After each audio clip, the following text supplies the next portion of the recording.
리하, 안녕하세요. 오늘은 저번 시간에 이어서 백내장에 대해서 조금 더 자세히 알아보려고요. 일단 백내장 수술을 하고 나면 우리가 눈에 인공 수정체라는 걸 넣습니다.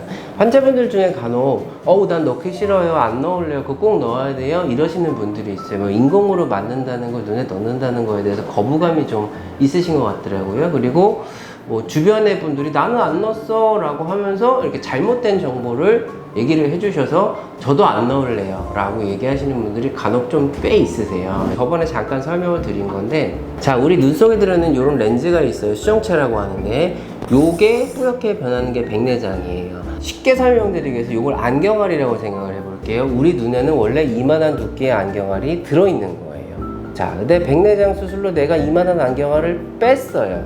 그럼 이 눈이 보일까요?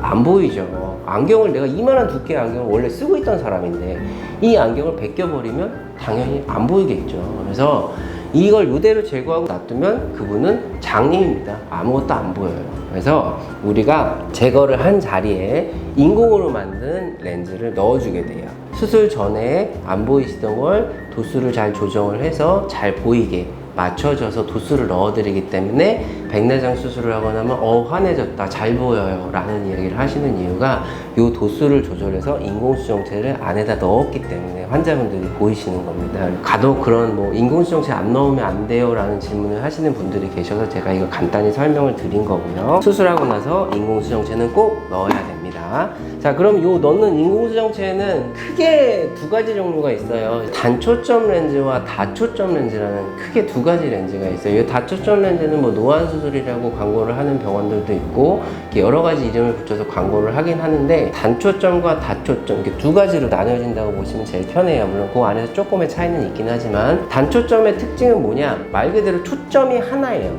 한 거리만 보인다는 거죠. 예를 들어 제가 초점을 여기다 맞춰놨어요. 그럼 제가 수술하고 나면 저는 여기만 보이는 거예요. 주로 이제 우리가 원거리에 맞춰요. 멀리 보는 거예요. 그래서 일상적인 생활을 할 때 그냥 보고 사실 수 있게 만들어 드리는 게 단초점이죠. 단지 그 얘기는 단초점이니까 요 초점거리 멀리 보는 데 맞춰놨기 때문에 중간이나 가까운 거, 핸드폰, 독서, 컴퓨터, 뭐 자동차 운전할 때 내비게이션 이런 거는 그냥 맨눈으로는 보실 수가 없습니다. 이게 단초점 렌즈예요. 예전에 많이 했죠. 이제 20년 전만 해도 사실은 거의 100% 다 단초점 렌즈로 했다고 보셔도 무방할 정도로 단초점 렌즈를 사용을 했으니까요. 근데 이제 기술이 발달을 하면서 다초점 렌즈가 나왔어요. 다초점 렌즈 같은 경우는 이제 장점이 원거리, 중간거리, 근거리를 다 내가 그냥 맨눈으로 볼 수 있게 초점을 여러 개를 그 렌즈에다 만들어 놓은 거죠. 그래서 그걸 눈에 넣음으로 인해서 여러 초점거리를 다 볼 수 있다는 장점이 있는 거예요. 이게 흔히 말하는 이제 노안 수술이라고 생각을 하시면 될 것 같습니다. 그래서 백내장을 제거를 하면서 노안까지 같이 회복을 시킬 수 있는 렌즈라고 보시면 돼요. 그러면 다초점이 다 좋은 것처럼 보이지만 다초점 렌즈도 단점은 좀 있습니다.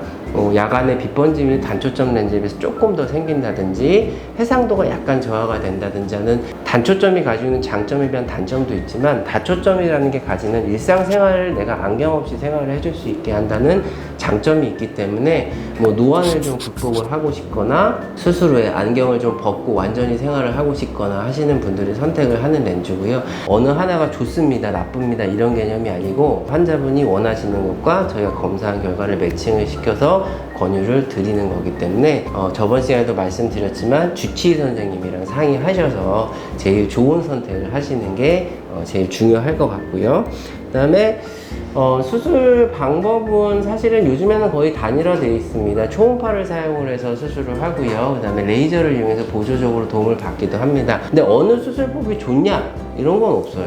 눈이 다 다르잖아요. 실제로 환자분 눈을 검사하고 저희가 이런 수술법이 조금 더 나을 것 같습니다 라는 환자분한테 설명을 드리고 권유를 드리게 되는 거죠. 제일 중요한 거는 의사 선생님과 충분한 소통을 하는 거예요. 왜냐면 서로 오해할 수도 있고요. 내가 원하는 결과, 의사가 원하는 결과를 매칭을 시켜서 잘 만들어낼 수가 있거든요. 그래서 선생님 저는 이게 좋으니까 이걸로 해주세요, 이건 사실 아무 의미 없습니다. 의사가 이거 해 라고 해서 하는 시대도 아니지만 그렇다고 그렇게 하실 필요도 없고요. 그다음 백내장 수술은 또 그런 분들도 계세요. 평생 한 번만 하나요? 다시 할 수는 없나요?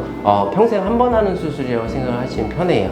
렌즈를 넣고 나서 뭐 문제가 생기는 경우에는 빼고 재수술을 하는 경우도 있고 이런 경우도 드물게 있기는 합니다만, 일단 기본적으로 재수술을 하게 되면은 눈 속에 손상이 갈 수가 있어요. 재수술을 밥 먹듯이 자주 하고는 건 아니고요. 백내장 수술은 평생 한 번만 할 수 있는 수술은 아니지만 평생 한 번 이상 잘 하지 않는 수술이에요. 눈에 좀 문제가 있는 경우에는 재수술을 할 수도 있다. 재수술을 못 하진 않아요. 그 다음에 수술 하시기 싫어하시는 분들 많죠. 뭐 눈뿐만 아니고 어디든지 간에 칼 대는 거 좋아하시는 분들 별로 없죠. 수술 하셔야 될 것 같아요 라고 말씀을 드리면은, 아 선생님 꼭 해야 되나요? 하기 싫은데 다른 방법은 없나요? 이렇게들 많이들 물어보세요.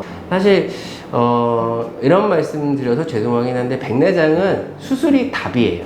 결론적으로는 뭐 중간에 수술을 좀 늦추기 위해서 약을 쓴다던가 해볼 수는 있지만, 수술을 해서 백내장을 회복시키는 방법이 현재까지는 답입니다. 단지 수술 시기를 적당한 시기에 결정을 해야 환자분이 만족을 할 수가 있기 때문에, 수술 이외에 다른 방법으로 백내장을 극복을 한다? 현실적으로는 불가능하다고 보시면 돼요. 왜냐면 아까도 말씀드렸듯이 눈 속에 요런 렌즈가 뿌옇게 돼 있어서 이렇게 가리고 있는 건데, 이 앞에다가 1억짜리 안경알을 갖다 대보세요. 어차피 들어가면서 또 얘가 가리잖아요. 그러니까 눈 밖에서 하는 어떤 행위들도 다 눈 속에 있는 얘를 바꿀 수가 없어요. 결국에 치료 방법은 이걸 제거하고 인공으로 만든 렌즈를 다시 넣어주는 방법, 이게 답인 거죠. 결론적으로는 뭐 나중에 이제 본인이 안 보이시니까 선생님 이제 진짜 해야 될 것 같아요 라고 찾아오시는데, 그런 분들 중에 단점 중에 하나가 백내장이 너무 많이 진행이 돼 있으면 의사도 수술하기가 힘들어요. 사실은 수술 시기라는 게 그래서 중요한 거예요. 합병증 없이 잘 수술이 끝날 수 있는 분들인데, 수술을 너무 늦게까지 미루시다 보면 의사가 수술하기가 너무 힘들어지고, 저희가 수술하기가 힘들다는 얘기는 수술할 때 문제가 생길 확률은 당연히 올라갈 수밖에 없거든요. 모든 병이 다 똑같겠죠. 마냥 수술하기 싫다고 뒤를 늦추시는 분들이 사실은 꽤 많으세요. 심정도 충분히 이해가 가고요. 하지만 그렇다고 너무 늦춰서 수술하시는 거는 환자분 본인한테 전혀 도움이 될 게 없기 때문에, 정기 검진을 하시다가 의사 선생님이랑 상의하신 후에 수술을 권유를 하실 때는 환자분한테 조금 더 득이 될 가능성이 높기 때문에 이렇게 말씀을 드리는 겁니다. 제일 중요한 건 주치의 선생님이랑 충분히 상의하시는 게 제일 중요할 것 같습니다. 자, 오늘도 이렇게 백내장에 대해서 저번 시간에 이어서 조금 더 알아봤는데요.